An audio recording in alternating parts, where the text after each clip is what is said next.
Hello everyone, welcome to my channel. चलिए friends, आज हम बात करते हैं हेड बैंगिंग की, सेल्फ हिटिंग की, बाइटिंग की, हार्मिंग की, पुशिंग अदर चिल्ड्रन, किसी बच्चे को मारना स्कूल में। इन सब चीज़ों से, इन सब बिहेवियरल इश्यूज से जो पेरेंट्स परेशान हैं, आज उन बिहेवियर्स की बात करते हैं। ठीक है। देखिए फ्रेंड्स, ऐसा होता है कि जब बच्चा पैदा नहीं होता, ठीक है, तो जब बच्चा मदर की वूम में होता है, ठीक है, तो उस टाइम पे उसको एक अच्छा सा सूदिंग सा एनवायरनमेंट उसको जो मिलता है, ठीक है, वो उसको वेस्टिब्यूलर सिस्टम से मिलता है। ठीक है। अब जब वो बाद में पैदा हो गया बच्चा और उसको अगर ऑटिज़म के सिम्टम्स आ रहे हैं, ठीक है, अगर ये सब जो जितनी भी डेवलपमेंटल डिलेज़ वाली प्रॉब्लम्स हैं, तो उसमें क्या होता है फ्रेंड्स कि उसको अब सूद होना है। ठीक है। बच्चे को, हर एक इंसान को, ठीक है, एक ऐसा टाइम है कि अगर हम अपनी बॉडी को रिलैक्स नहीं करेंगे तो हमारा एंगर बढ़ जाएगा, हमारी हाइपर एक्टिविटी बढ़ जाएगी, हर नॉर्मल इंसान का गुस्सा बढ़ जाएगा। ठीक है। और बहुत ही वो फ्रस्ट्रेटेड और इरिटेटेड होगा। तो अब ये जो बच्चे होते हैं फ्रेंड्स, इनका क्या होता है कि स्पेशली जो बच्चे कम्युनिकेट नहीं कर सकते, ठीक है, जैसा कि मैक्सिमम केसेस में स्पीच डिले होती है ऑटिज़म में। ठीक है।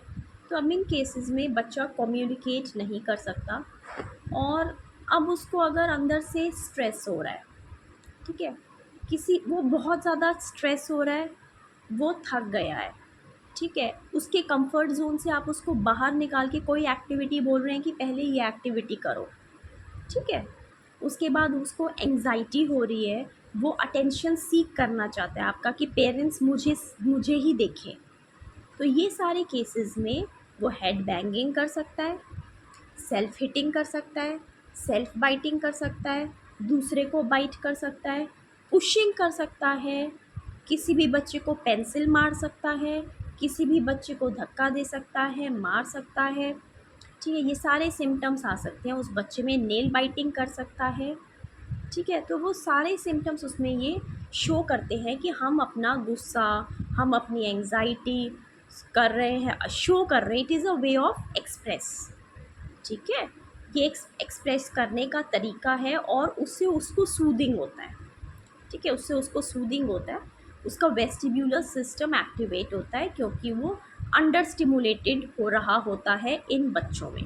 अब उसको उसको हाइपर स्टिमुलेट करने के लिए वो ऐसा करता है, जिससे उसको बहुत सूदिंग फीलिंग आती है। लेकिन इन केसेस में क्या होता है कि अगर उस टाइम पे बच्चा ये सब बिहेवियर शो कर रहा है, और अगर हम उसको, मतलब जैसे उसने बोला कि कुछ एक्टिविटी उसे चाहिए ही चाहिए, ठीक है, ये उसको स्नैच कर रहा है, मारा है, और अगर हम उस टाइम पे उसने देखा कि हम फ्लेक्सिबल हो गए, या हमने उसको वो एक्टिविटी दे दी, या फिर हम सॉरी बोल रहे हैं, कुछ भी हम रेनफोर्समेंट उसको दे रहे हैं, ज़्यादा दे रहे हैं, तो कई बार ऐसा भी हो जाता है कि फिर उसको हैबिट पड़ जाती है कि ये करने से मुझे ये मिलेगा। ठीक है, तो द फर्स्ट थिंग इज़ आप उसको इग्नोर करना है आपको। ठीक है, इग्नोर करना है, और दूसरा उसको किसी चीज़ से ऑल्टरनेट करना है। ठीक है, फॉर एग्ज़ाम्पल, पहले तो आपको, इन बच्चों में क्या होता है कि जो न्यूरो ट्रांसमीटर्स हैं, ठीक है, दे आर अंडर स्टिमुलेटरी, कम हो जाते हैं। ठीक है, और हेड बैंगिंग से, या फिर सर हिलाने से, या फिर गोल गोल घूमने से, या फिर फ्लैपिंग करने से, या फिर कोई भी स्टिमिंग बिहेवियर करने से क्या होता है फ्रेंड्स, कि हमारी बॉडी के जो न्यूरो ट्रांसमीटर्स है, बीटा एंडोर्फिन्स, ये न्यूरोट्रांसमीटर्स किस चीज़ में हेल्प करते हैं, जब भी हमें पेन हो रहा होता है ना, उसको एनेस्थेटिक इफ़ेक्ट देते हैं ये फाइबर्स। हम कोई मशीन लगाते हैं या पेन किलर खाते हैं, तो एनेस्थीसिया देते हैं, हमें आराम देते हैं। अब इन बच्चों को उस टाइम पे जब आराम चाहिए होता है, इनको वो आराम किससे मिलता है, इनको वो आराम मिलता है अपनी मनपसंद चीज़ करके, गोल गोल घूम के। जैसे कुछ मेरे पास थेरेपी के लिए जो भी बच्चे आते हैं, उनकी थेरेपी पूरी ख़त्म हो गई, तो वो एक्साइट इतना हो जाते हैं कि ख़त्म, अब हम घर जा रहे हैं, गोल गोल घूमेंगे, जंपिंग करेंगे, थोड़ा सा खाली टाइम होगा, फ्लैपिंग करेंगे। So they are expressing, they are seeking your attention. ठीक है, इससे वो अपने स्टिमुलेटरी, जो अंडर स्टिमुलेटरी, अपने एंडोक्राइन सिस्टम को, न्यूरोट्रांसमीटर्स को स्टिमुलेट कर रहे हैं, और उन्हें वो एनेस्थेटिक इफ़ेक्ट मिल रहा है, जो कि हमें दवाई से मिलता है, बड़े लोगों को सर दर्द हो रहा है, बुखार हो रहा है, वो वाला उन्हें एनेस्थेटिक इफ़ेक्ट मिल रहा है। लेकिन क्योंकि ये बिहेवियरल सिम्टम्स हैं और ये हमारी सोसाइटी एक्सेप्ट नहीं कर सकती, ना कर पाएगी, बिकॉज़ उससे हार्मिंग का डर है बच्चे को भी, दूसरे को भी। तो फिर इसको हमें ठीक करना है, ठीक है। तो अब इन सब के लिए क्या करते हैं हम लोग, मैं एक तो lavender oil therapy, vetiver oil therapy, frankincense oil therapy जो हेड मसाज में यूज़ करवाती हूँ मैं, वो बहुत ही ज़्यादा हेल्पफुल है।